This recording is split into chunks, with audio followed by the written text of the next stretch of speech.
Welcome to How to Save Your Marriage with Nicola Beer, a full show of tips and practical strategies to repair, rebuild, and strengthen your relationship.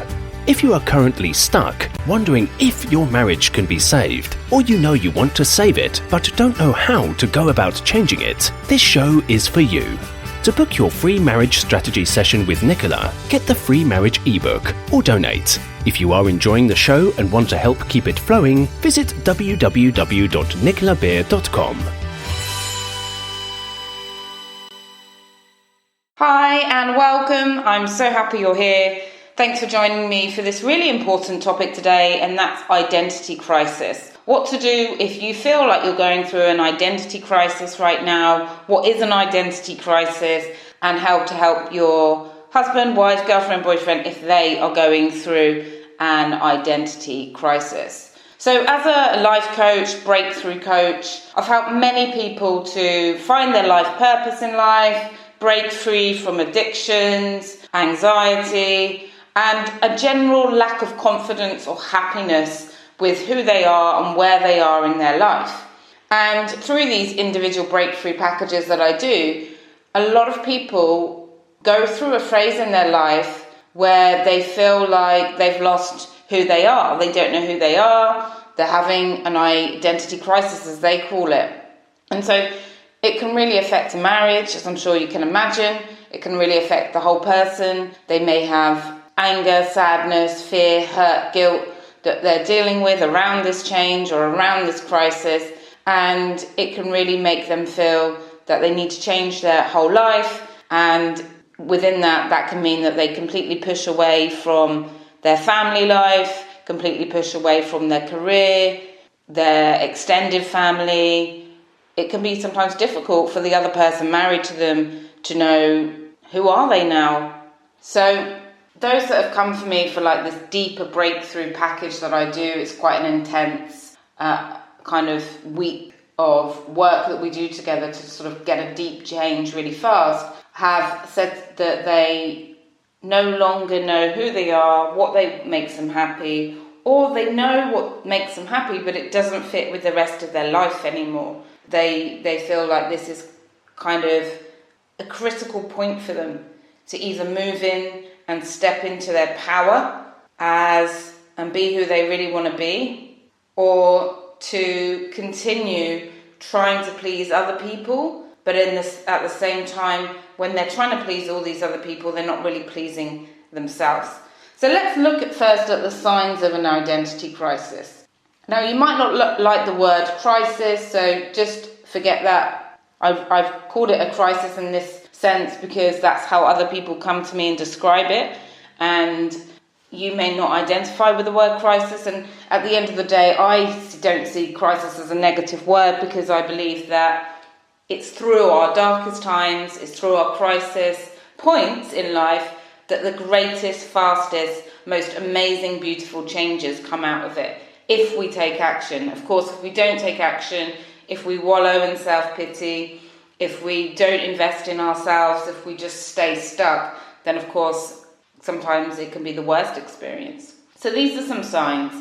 Questioning who you are and what your role within your family is, and whether the life that you're living is actually what you want.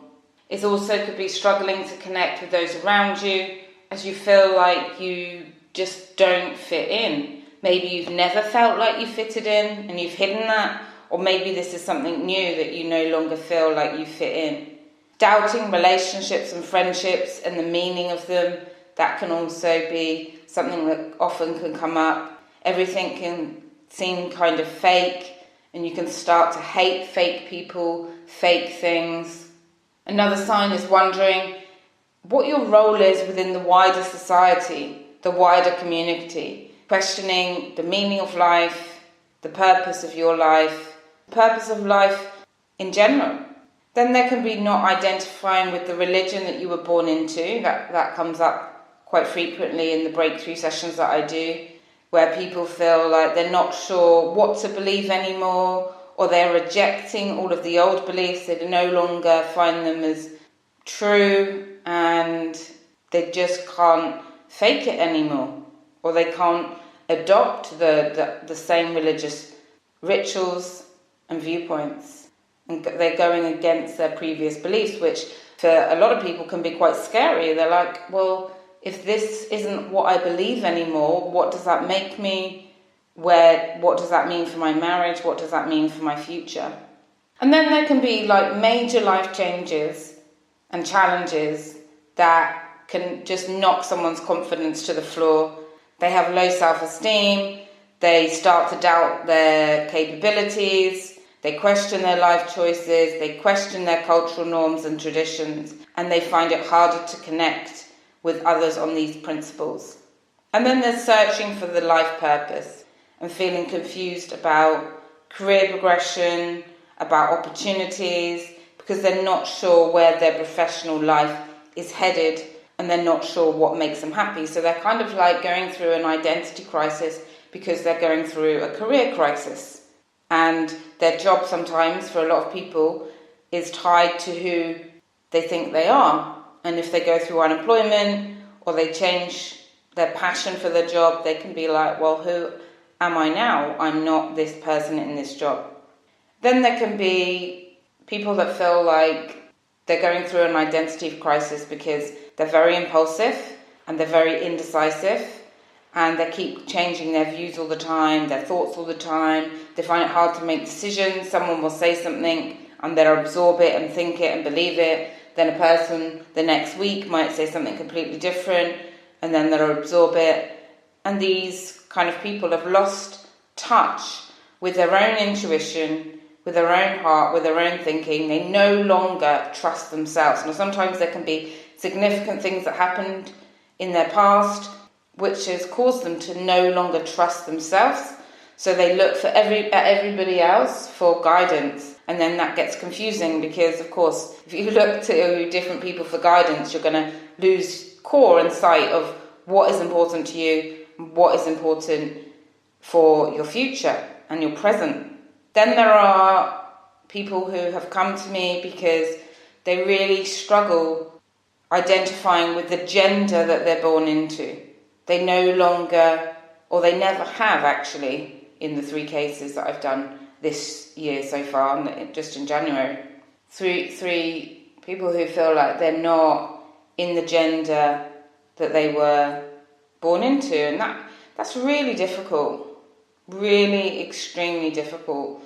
It can feel really lonely. So if you know anyone going through that, my heart goes out to you. Often they need a lot of love, a lot of space and confidence building to become the person that they want to become. And you know, in society we can label people, we can say this is right and this is wrong, and it can sometimes feel like the world is against you.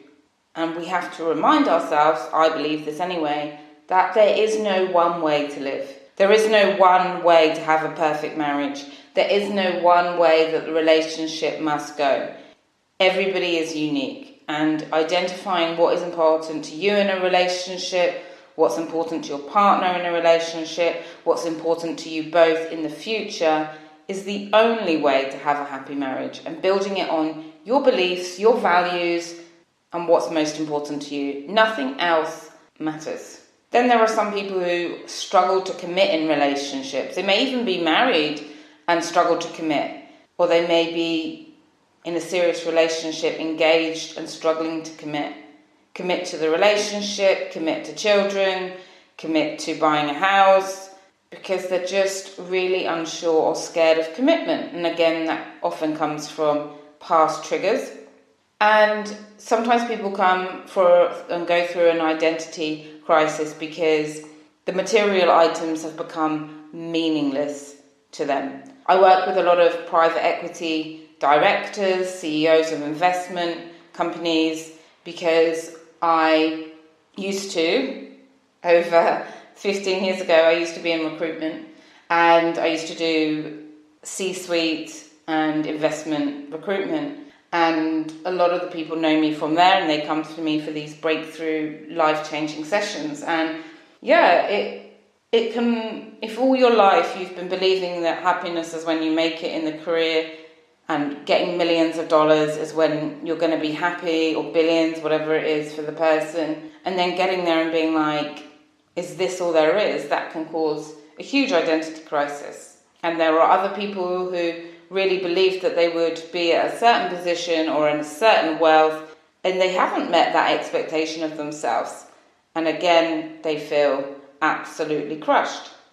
And then sometimes people come to me because they're on a different level of thinking than their friends. Their friends want to party, their friends want to binge watch TV all the time, their friends want to be on social media all the time, their friends want to do alcohol, drugs, whatever, and this person comes because they're rejecting everything.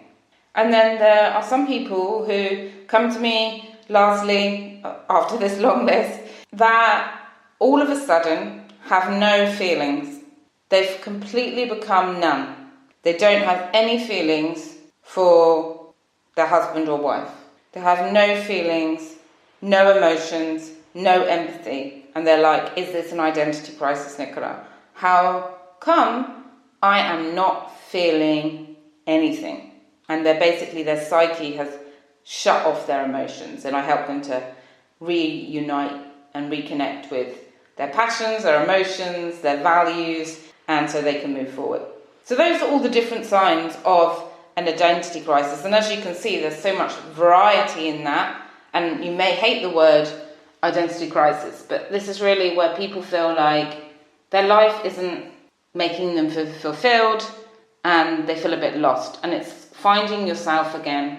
And so that's what I'm really going to help you with, a few tips to help you find yourself and break through the crisis. Before I go into that, I'm just going to talk you through a couple of people that have come to see me to protect their identity. I have changed their names. They have given me permission to share their story with a different name and slightly changing the identifying characteristics so that they can help other people. So Rima was a lady that I worked with who was born and raised in a British Indian family. Her family were quite traditional, and although they lived in the UK, they incorporated a lot of Indian culture and traditions into their daily lives, which was really great for her in many, many ways, including the food, the clothes, the values around relationships, marriage and dating.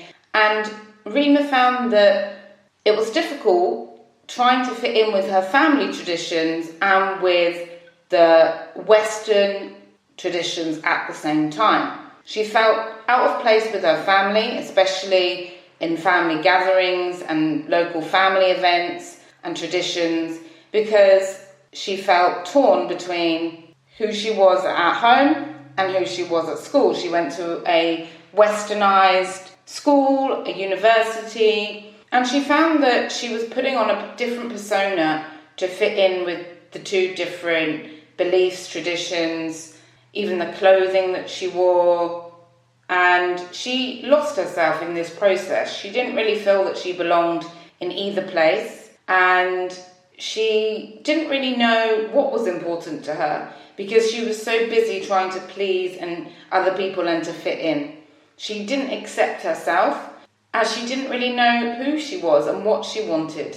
And she never experienced that freedom and that joy of truly being herself. She felt fake because she was always pretending. She knew what her parents wanted to hear, she knew what her community wanted her to wear, to say, to do. She knew what other people at school, university and in the workplace wanted her to believe, say and do. And she did that. And so when she came to me, she just felt absolutely exhausted, tired of pleasing everybody else, tired of questioning and doubting herself. She was carrying a lot of guilt. She was carrying a lot of resentment at having to be someone that she didn't really identify with, having to please other people. And she turned that resentment, she kept that resentment inside of her body, so she was often had low energy, neck ache, backache, stomach pains, just feeling generally exhausted and tired, having to fit in, and never really feeling loved and accepted for who she really was. we got straight started in one of my breakthrough intensive programs, which is basically a 3-day program where we go really intense in 3 days online. And it was really clear that she didn't know what her values were. She didn't know what was most important to her in life. She had absorbed the criticism from others and taken that she should punish herself, that she should criticize herself. And I could really relate to her story, actually, because when I did my breakthrough session for the first time 10 years ago, I didn't realize that it was actually a very negative thing to be criticizing yourself all the time. For me, I didn't even realize that I was doing it because it had become so habitual. It was so habitual for me to wake up in the morning and to look in the mirror and say, wow, your stomach's looking really fat, Nicola. Or you look really tired under your eyes. Or you look a mess. And it was normal for me, let's say if I dropped something, or I forgot something, or I took a wrong turn, to call myself stupid. To say to myself, oh, you're such a stupid idiot, you know? And I didn't realise until I did my breakthrough session how powerful the thoughts and the words that we say to ourselves are. It was really, when I did the breakthrough session and got rid of that negative voice, my whole life changed really quickly, just within a matter of a day, basically. And that when you free yourself and when you know yourself, when you're true to yourself, I love that quote, to thine own self be true. When you're true to yourself, when you're loving to yourself, when you know yourself and you take that time to know yourself, life is amazing. You realise that all of these material things, all of these relationship things outside of us are far less important. Because the most important relationship is that relationship that we have with ourselves. And for Rima, it was about finding out who she is, what's important to her, freeing herself from judgments of others. She grew up with lots of judgments from other people, aunts and uncles and parents and school teachers and you name it. There were so many judgments and that she had absorbed and taken, okay, this is wrong, this is wrong, this is wrong, I need to be like this, I need to be like that to be accepted. And when we got rid of all of those, she really then was free to find out what made her happy, what made her have joy, what were her passions, and what boundaries and self-care goals did she need to create for herself. We created a really powerful morning routine and evening routine to keep her energy and happiness on a high. We focused on creating boundaries with other people, what those boundaries would look like and how to start to enforce those boundaries so that no longer were other people's judgments affecting her self-esteem and coming in. And then she was able to, with all of that clarity, really have that true, blissfully loving relationship with her partner and work towards her dream business goals. It was so rewarding seeing Rima's transformation, seeing her become more confident, seeing her inner happiness flourish. Her eyes were sparkling, her face was gleaming, because she felt comfortable in herself. And if you're not feeling comfortable in yourself, or you're with a person that's not comfortable within themselves, then take some action. Really get into some action. And then to support yourself, really listen to powerful hypnotherapy tracks or meditations. It really is so important to start putting in positive seeds into our mind. If we think a certain way for a long period of time, we need to start to shift that. Another man that I worked with lost his faith. Him and his wife were on the verge of divorcing because of this. Because under Islam, if he is no longer Muslim, then his wife cannot stay married to him because she has to be married to a Muslim man. And she was very distraught when her husband was questioning his faith, questioning what does he believe and what is true and what is real.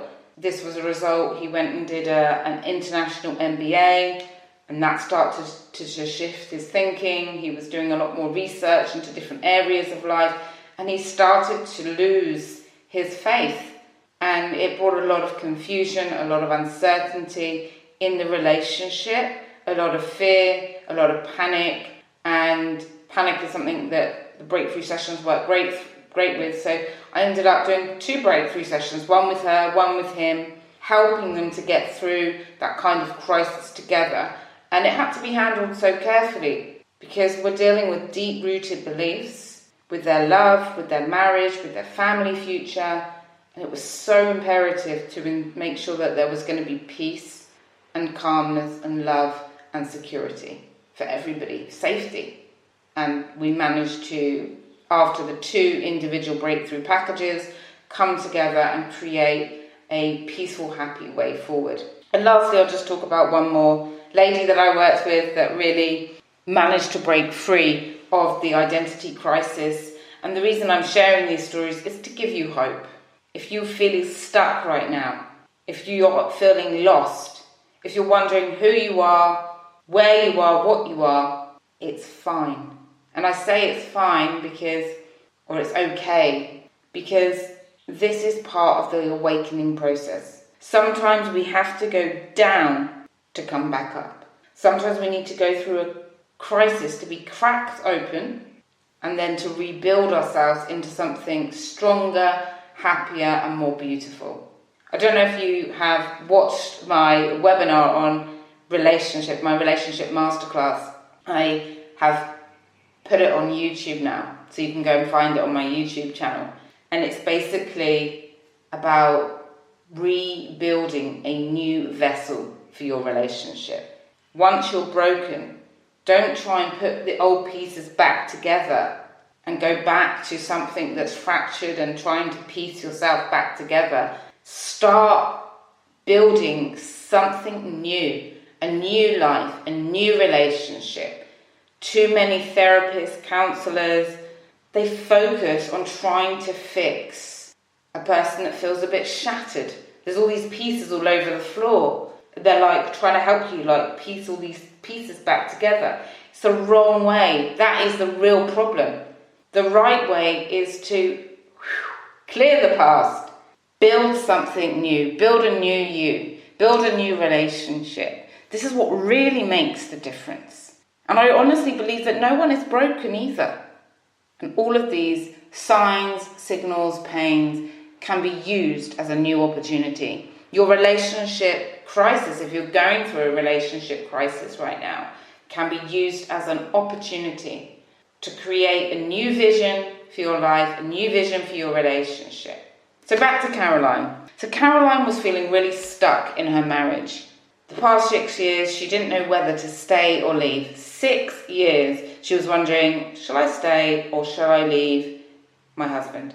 She grew up in a really strict household with an alcoholic father who was either in a really good mood or he was absent and aggressive. So it was either one of the 3. He was really happy and loving, he was completely gone, or she was in his way and he was aggressive and a bit off towards her. And her mum's mood would also be completely up and down. Her mum's mood mirrored her father. So if her father was happy, her mum was happy. If her father was not there, her mum was down. If her father was aggressive, her mum was in fear. So there was no stability. Every day she didn't know what was going to be happening, what she was going to come home to, what she was going to wake up to. And living in that insecurity, in that fear, was very painful for Caroline. She felt lonely and she felt in the way.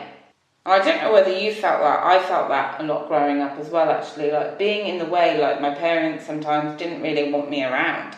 And I was a nuisance. And you know, that saying, walking on eggshells. I used to walk on tiptoes. I used to tiptoe around my house so I didn't make a noise and disturb my mum. Anyway, back to Caroline. So she really found that in her relationship, she unfortunately was repeating the same kind of patterns. She married also someone with an addiction.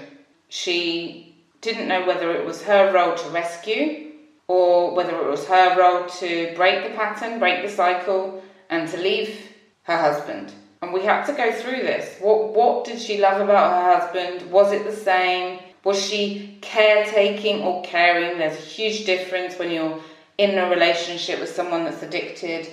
Are you looking after them, caretaking them? Are you codependent? Are you, by that I mean, are you sort of living your life through them and worried about them and all of your attention and energy is on them where it's not on yourself at all? Some people find great comfort in that. Or are you caring and giving them the tools, the space, the strength, the support to find themselves and get out of their pattern? Because we cannot fix someone. And I'm sure you already know that, but I just thought I would say it anyway. Because sometimes I think we can easily fall sometimes into thinking, well, I need to fix my children, I need to fix my husband or wife, I need to fix my family, I need to fix.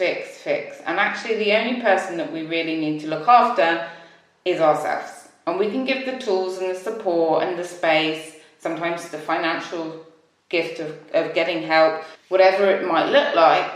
However, we cannot take that step for someone. In order for change, that person needs to want to get out of their stuck state. So let me now give you some tools and tips on how to help you if you are going through a relationship crisis or identity crisis right now. As you know from listening to my podcast, hopefully, I do not believe in just sharing all of the negative things about a story, about what can happen in people's lives and relationships, and then not give any tips. Hopefully that's why I do get good ratings and reviews for the podcast and people come back, because I do share some tips. So if you like the show, please support me and help it become more visible by leaving a rating and review. I really want to continue making this podcast. I know I had to stop for a few months and now I'm back, and it would be really, really appreciated if you get anything valuable from any of my episodes, just to leave me a rating and a review. I do read them, they do make my day, and I'm very, very grateful to you for that. So the first tool and tip is really to set some alone time. The worst advice that people give when people are going through a crisis is to keep busy. I don't care whether that's a relationship crisis, a identity crisis, anything. When people just tell you to keep busy, you're not going to be able to create change. You're not going to be able to really break through what you're going through. So it's really key and imperative to give yourself space to think and ask yourself, what am I feeling? Where am I feeling that in the body? What do I want to change in my life? Where am I going? What's important to me? Those kind of questions. Now, if you are not driving and you're listening to this episode where you can sit somewhere, where you can just pause and a breath, close your eyes now and just tune into these questions. Okay? So if you are able to do it, if not, come back to this episode. So just tuning in, what am I really feeling right now? Ask yourself that. And then ask yourself, what feels good in my life at the moment? What's good for me? What feels unnatural for me? How would I like the rest of my day to go?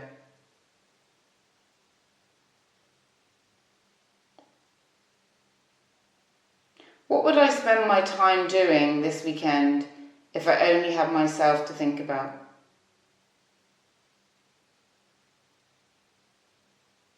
What is in my life that I no longer want?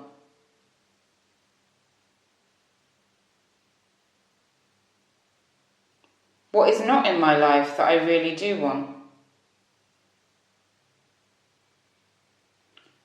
What helps me to ground myself when I feel like I am losing myself?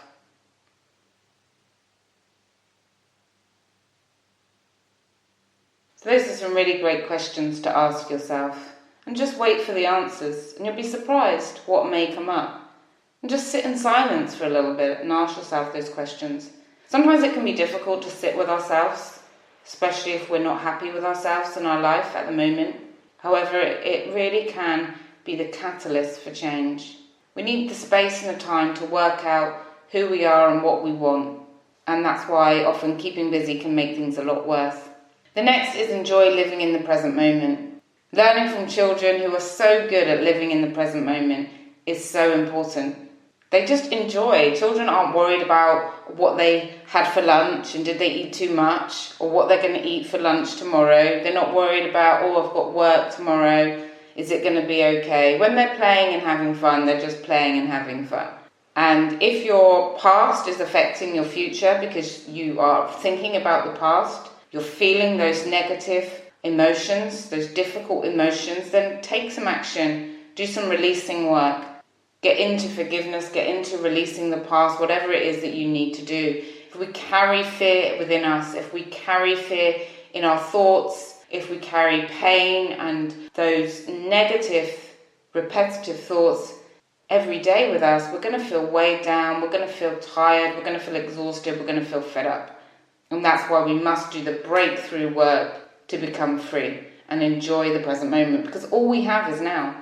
No one knows what's going to happen in the future. And the last few years, 18 months has taught us that. If you had told me, Nicola, in a year's time, you're going to be in your car, and before you step out the car, you're going to choose from 10 different colour face masks that you've bought yourself over the last year to match your outfit, I'd say, are you absolutely crazy? Why would I have 10 different colour face masks in my car? Now, I must admit, I'm not brave to wear, like, some people go around with those ones with, like, the big lips or the leopard skin and some other daring ones. That is not me. Mine is just a few different colours to match my outfit. I don't know why I indulged in that. I could have obviously just got the disposable ones, which I did for a long time. But then I just thought, well, if they're here to stay, clothes carry energy, and it just makes me smile to be matching. So anyway, so being in the present moment, knowing that we cannot control the future, we have no idea what is going to come in the future, so just doing things to help you just be in the moment. So if you're watching TV, just watch TV. If you're washing up, just wash up. If you're listening to music, just listen to music. Gratitude is also an amazing tool to help you be in the present moment and to be grateful. I'll talk more about my morning routine and gratitude tips coming up. I'm also going to be really focusing on addictions coming up, because I did a post in the Facebook group that some of you are a member of. There was over like 113 comments on the different problems and addictions that different people are dealing with in their relationship, or they see other couples dealing with. And so I'm going to give some more targeted addiction support podcasts coming up. So do subscribe to the show if you haven't already, so that we can stay connected. And then lastly is to really notice how you talk to yourself. Notice how you see yourself. This is probably the most powerful thing you can do. And this is what I focus on most in my signature breakthrough program. Because as I mentioned to you earlier, having that inner critical voice affected my whole life. It affected my happiness, my self-esteem, my work performance, my weekend, my sleep. It caused me to have addictive patterns to try and escape my own thoughts and my own self-bashing. A lot of people that I helped to break free have and had the same. They're lacking in confidence, in intelligence, in organisation, in memory, in passion, in happiness. And I'm not saying they're lacking. This is what they say to me. Nicola, I'm lacking in all of these different things. I'm a procrastinator. I can't make decisions. They literally just give me a massive list of what's wrong with them. And I say, wow, you're giving me all these things that are wrong with you. I can't be happy. I have no direction. I have no life. I have no this. I have no that. And I'm like, wow, if you're telling yourself this on a repetitive basis, no wonder you're not happy. And Joe Dispenza, Dr. Joe Dispenza, amazing man, he says that we have 60 to 70,000 thoughts a day, and 90% of those thoughts, 90% of the 60 to 70,000 thoughts we have each day are repetitive, are the same. And if you're thinking negative thoughts about yourself, telling yourself who you are, I'm lazy, I'm selfish, I'm unlovable, I'm not good enough, I'm ugly, I'm fat, I've got a terrible memory, I'm not confident, I'm not intelligent enough, I'm poor at organisation, I lack energy, I have poor health, I have this, I have that. You can imagine that as our thoughts create our future, the future that we create for ourselves by carrying those thoughts. Good thing is, thoughts can be changed, and that's what I love to help people do in these breakthrough intensive sessions. So pay attention to the thoughts that you're thinking. Pay attention to the thoughts that you think about yourself. Pay attention to what you say to yourself. Pay attention in your relationship to the thoughts that you're having about your relationship. Are you creating a negative, toxic relationship environment because you're thinking negative thoughts about it? Our thoughts will bring our energy down. Our thoughts create our future. Of your 60,000 to 70,000 thoughts a day, how many of them are positive about your relationship? How many of them are negative? How many of them are positive about yourself? How many of them are negative? It's so, so important. So you can start this journey for yourself today. Just start to notice everything. When I work with someone to do like either a breakthrough session or a hypnotherapy breakthrough, I ask them 3 days, write down all of the negative things you say to yourself. And then I change them into the positive for them, and then I get them to listen to the positive affirmations, audio that I create for them, to their favourite music, so they listen to it again and again. So what things are you telling yourself, and how can you start to switch that? Write them down, then write the opposite. And then lastly, you may want to consider getting some help, some support. It's really important to find someone that you like and trust. Many studies have shown that people that get the best results with a counsellor, with a therapist, with a life coach, are people that they like, that they trust, and that they connect with. And if you don't have a person that you trust, that you believe in, that you like, you may not get the great results that you hope for. And of course, as we know that our thoughts create our future, if you feel negative about it, it probably isn't going to have that breakthrough experience that you really need and want. So I'm just going to quickly now leave you with a few tips if you're supporting your husband or wife, girlfriend or boyfriend going through a depression or an identity crisis right now. It can be really difficult to know what is the right thing to do. So here are some tips that have helped some people that have come to me for that relationship support. First of all, remind them that you accept them for who they are, that you love them, that you care for them. If someone is going through a crisis right now, if they're not sure who they are and what they want, tell them that you love the real them. Surely you have seen the real them over the years you've been together, over the months you've been together. Remind them that they are loving and that they are kind and they have these positive qualities. They may be only seeing their negative qualities, only seeing the negative in the relationship, only seeing the negative in their childhood. They may be seeing only negative things about themselves. So remind them of the good. Tell them that you love them. Reassure them that you're there for them if they need you, and you're also willing to give them space. And that's really the second thing about it. It's really about giving them the space to focus on themselves, to explore themselves. Often what comes up in my relationship work with couples time and time again is space without guilt. In fact, it's one of my top 25 needs that I give couples in the relationship to work out what are their top 8. And one of the 25 is space without guilt. Do you allow your partner to do their own thing without making them feel guilty later? Without saying, well, what about me? But what about our family time? But what about the children? Do you lovingly encourage them to do things that make them feel alive? To do things that make them feel joyful? To do things that they need to do for themselves?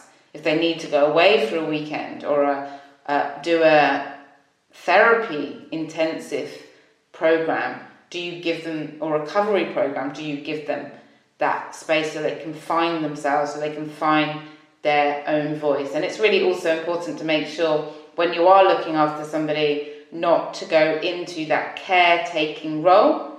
Caring, not caretaking.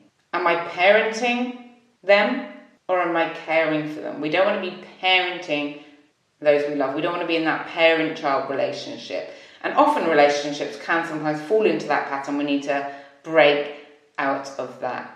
So encourage them to get support for themselves, encourage them to get out of being busy, encourage them to take time to sit with themselves and ask themselves those loving, powerful questions, and give them a break on some of the other chores, perhaps in the house, in that business life admin, if you can. And if you're struggling and you need help and you're feeling that you are being attacked or you're at to blame for their struggles, then maybe consider getting some support for yourself. Joining a free support group, reaching out, getting some support to help you go through that change. If you have liked anything you've heard and you need further support, further intervention to get you through this difficult time, you can go to my website, you can book a free 20-minute breakthrough session with me. You can also join one of the 2 Facebook groups that I run. One's for relationships, one's more of a dance and meditation to have a bit of fun, release stress. Both are free, and it's a great way to connect with other people going through the same and similar things. Once again, thank you so much for being here with me on this podcast today. From my heart to yours, wishing you an awesome day or evening ahead. Take care. Bye. Thank you for listening to How to Save Your Marriage with Nicola Beer. To book your free marriage strategy session today, you can visit www.nicolabeer.com, where you can also get the free marriage fixing ebook, request a topic for the show, and make a donation if the show has been of benefit to you and you want to help keep it going. We wish you an amazing love-filled day ahead.